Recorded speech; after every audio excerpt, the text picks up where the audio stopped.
O desemprego no país teve uma leve queda no mês de outubro.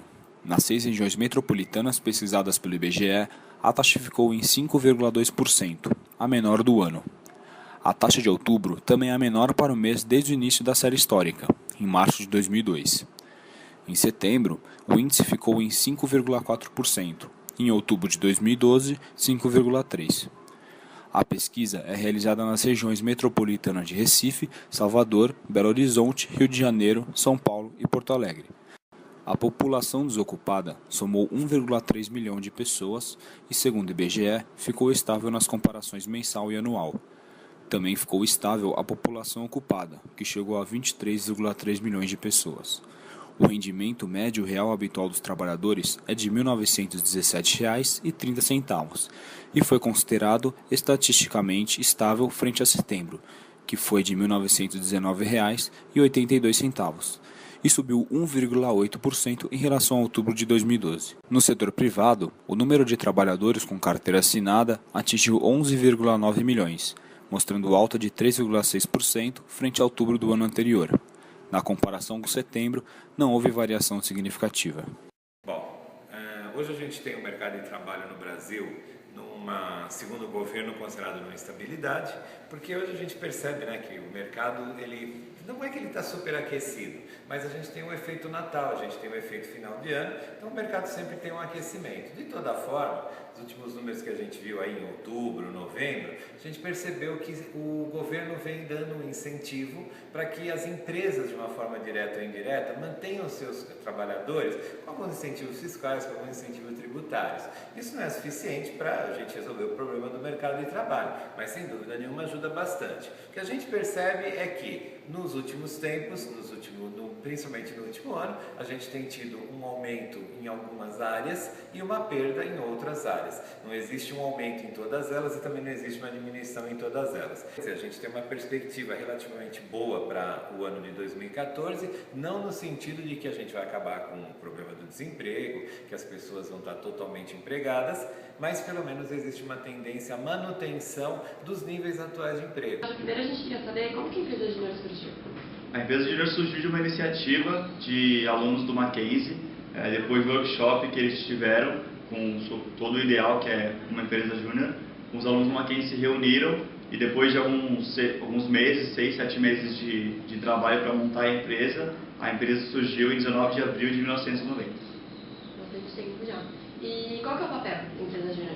O principal papel da empresa Júnior é desenvolver os associados, que são as pessoas que trabalham na empresa, preparando eles para o mercado de trabalho. Então, aqui na nossa empresa, mais específico, eles realizam um projeto de consultoria empresarial. Então, eles aplicam ferramentas de mercado dentro de uma empresa que contrata o nosso serviço.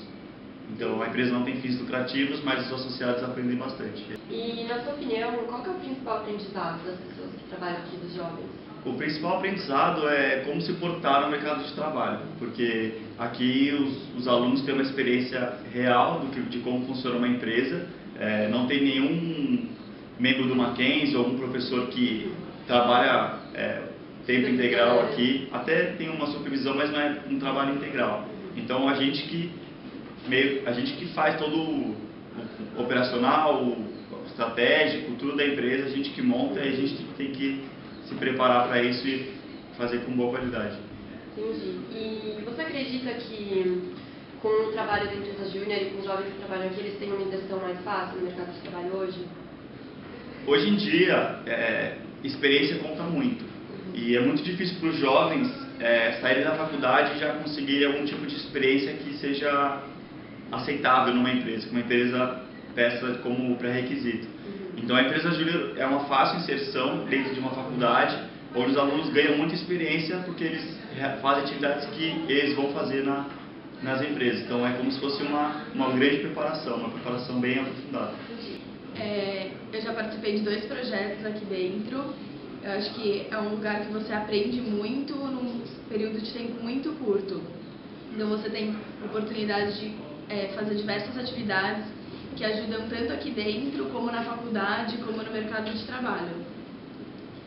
E você acha que isso vai te ajudar para conseguir um emprego depois?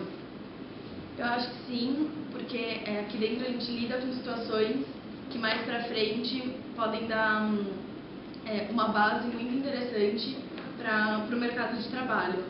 Então, de lidar com o cliente, de lidar com o problema, que vão ajudar mais para frente, né? Que seriam situações que a gente encararia pela primeira vez lá fora, a gente já está encarando aqui dentro. Eu entrei no Banco Santander pelo programa de estágio, foram 2 anos de programa, até que no final desse período surgiu a oportunidade de ser efetivado dentro da área de produtos. Eu comecei a estagiar no Santander com 18 anos, eu estava no 2º ano da faculdade quando fiz o processo seletivo. O processo foi feito em 3 etapas, a primeira foi uma etapa online de provas, a segunda foi uma dinâmica com as equipes e a terceira uma entrevista direta com os heads de todas as áreas. Depois dessas etapas, os heads e as equipes em conjunto decidiam quais eram os estagiários com o perfil mais adequado para as áreas. Passei por 2 anos de estágio na área de produtos. Nesse período fiz um job rotation com os gestores, o que me proporcionou um bom conhecimento técnico, não de mas de todos os produtos da área de forma geral. Isso fez toda a diferença quando surgiu uma oportunidade para um gestor júnior dentro da área. Fui convidado no final do meu estágio, até por conhecer os processos e as pessoas que faziam parte da equipe.